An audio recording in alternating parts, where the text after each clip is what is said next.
This is Lynsey at Meyer Hatchery, and today we're going to talk about introducing new birds to the old birds in our existing flock. It all starts with a brooder. This is where we start our baby chicks and get them ready to add to our new flock.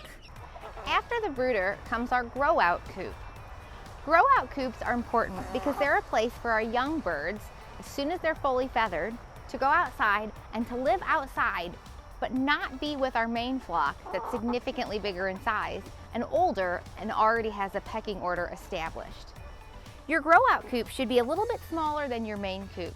It should be enclosed in such a way that the young birds are safe from predators and they're able to learn how to be outside and acclimate to the weather. Something else to consider with your grow-out coop is location.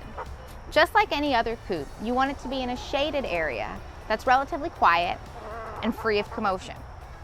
Letting our young birds get to know our existing flock through a fence is also advantageous because it allows them to become familiar with each other without just throwing them in the mix. This will make our next step much easier. Once your chicks are a similar size as your existing hens, this is typically between 12 and 16 weeks, we can start to introduce them to our existing flock. The safest way to do this is with some sort of a pen or enclosure. This is just a metal puppy pen. It's got a top on it, so that way the existing birds can't fly in and the new birds can't fly out. I set this up in my existing run. This is where my flock lives most of the time. My grow-out coop is set out just outside this fencing. So my young birds have actually been interacting with these existing birds through the fence the entire time that they were growing outside. At this stage, though, we're introducing them into the territory of our existing flock. It's so important that we take this step as slow as we need to so that we don't cause any stress to the young birds or to the new birds.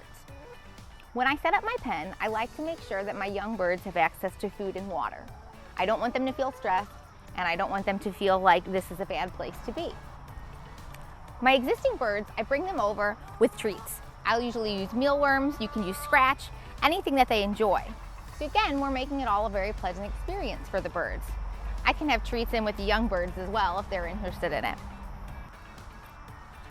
I will typically let these introductions go on for about a week or so, until I see that both my existing birds as well as my young birds are comfortable interacting with each other through the fencing. The final step when introducing new birds to our existing flock is to open the gate and let them out.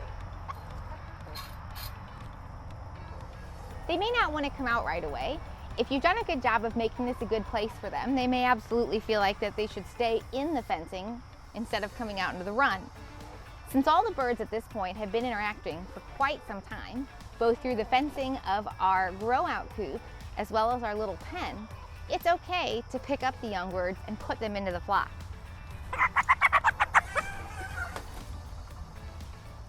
Again, I like to use treats.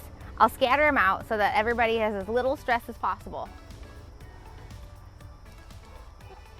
This can keep them distracted and keep them from picking on each other initially. Again, they've been interacting with each other for quite some time, so this is the last step once we know everyone will get along. And this is just what we want. We want our interactions to be neutral, the birds are enjoying their snacks, and they don't seem a bit stressed by adding new birds into our flock. For more tips, be sure to check out our blog on our website. You can also follow us on Facebook and Instagram. We even have more videos on YouTube. Happy chickening!